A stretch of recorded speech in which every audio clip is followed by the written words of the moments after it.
काही समुद्रकिनारे अगदी जवळशी वाटतात, कारण तिथे येणाऱ्या सुख अनुभवामुळे।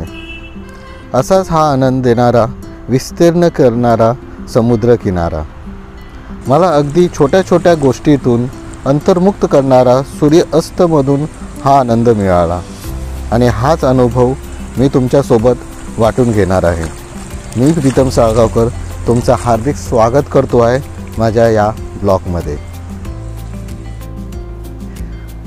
तर मित्रांनो, एक अजून किनारपट्टी आणि एक अजून बीच। तर आज आपण आलो आहोत गोराई बीच नाही, उत्तन बीच नाही, आपण आलो आहोत one of the cleanest beach in Mumbai. सध्या तरी बोलू शकतो मी, इतके मुंबईचे बीचेस फिरलो आहे, तर इतकं क्लीनेस्ट बीच अजूनपर्यंत बघितलं नव्हतं।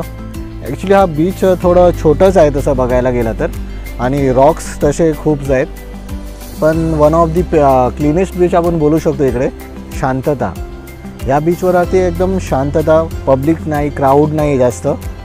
तुम्हाला ते एक शांतता पाहिजे असेल तर या बीचवर तुम्ही आरामात येऊन एन्जॉय करू शकता।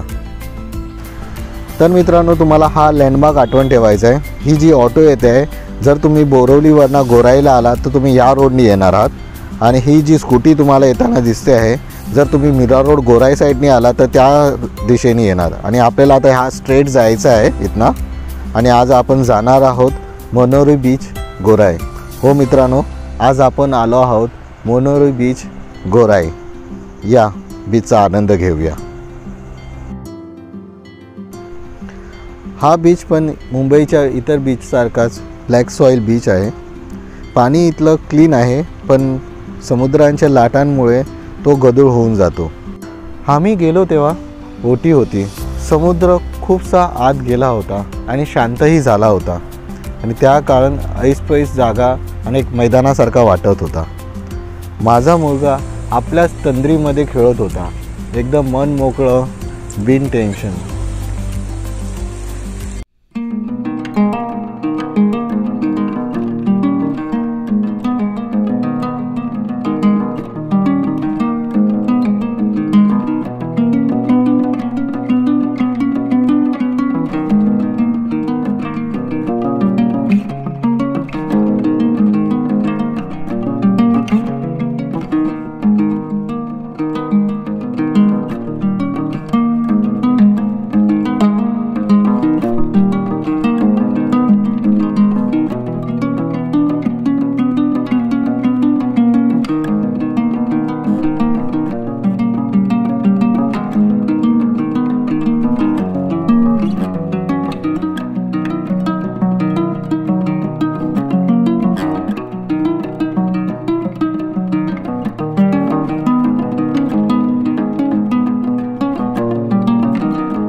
आणि आम्ही परतीला निघालो। मी माझ्या तंद्रीतच होतो, बाईक चालू केली आणि आम्ही निघालो। थोडे पुढे गेल्यावर कळलं की माझ्या बाईकच्या पेट्रोलची किल्ली हरवली आहे। बाईक एका जागेवर बंद पडली। कसंबसं तिथल्या एका रवेशाने आमची मदत केली। त्याने बिचाऱ्याने जाऊन गॅरेजवाल्याला हाणलं। गॅरेजवाल्याने माझ्या गाडीचे पेट्रोलचे लॉकच बदलून आम्हाला नवीन लॉक लावून दिलं। त्या रहिवाशांचे आम्ही धन्यवाद केले आणि तिथनं निघालो। पुढे रस्त्यातच आम्हाला खूप सारे बैलगाडी, घोडागाड्या दिसायला लागल्या।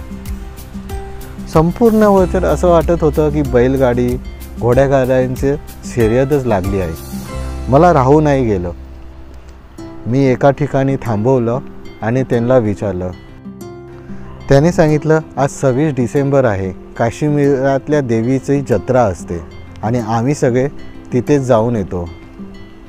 आणि हे पाहून मी तर विसरूनच गेलो होतो. लहानपणी काश्मीरातली जत्रा बोललं तर आमच्यासाठी एक सणच होतं. मित्रांचं ग्रुप घेऊन आम्ही तिथे नेहमी जायचो. पण ही परंपरा थोडी वेगळीच दिसली मला.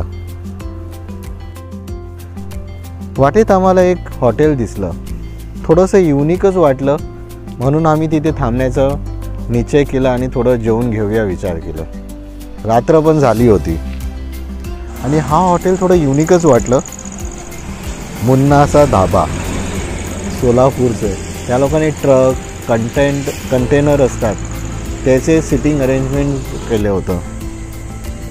म्हणजे कंटेनरच्या आतमध्येच टेबल खुर्च्या घालून तुम्ही जेवू शकता. एक अलगच कॉन्सेप्ट होतं. तर हेच आम्हाला थोडं भावलं आणि आम्ही तिथे बसलो. थोडंसं युनिक वाटलं. जेवण तर नॉर्मलच होतं, काही असं विशिष्ट म्हणून सांगू शकत नाही.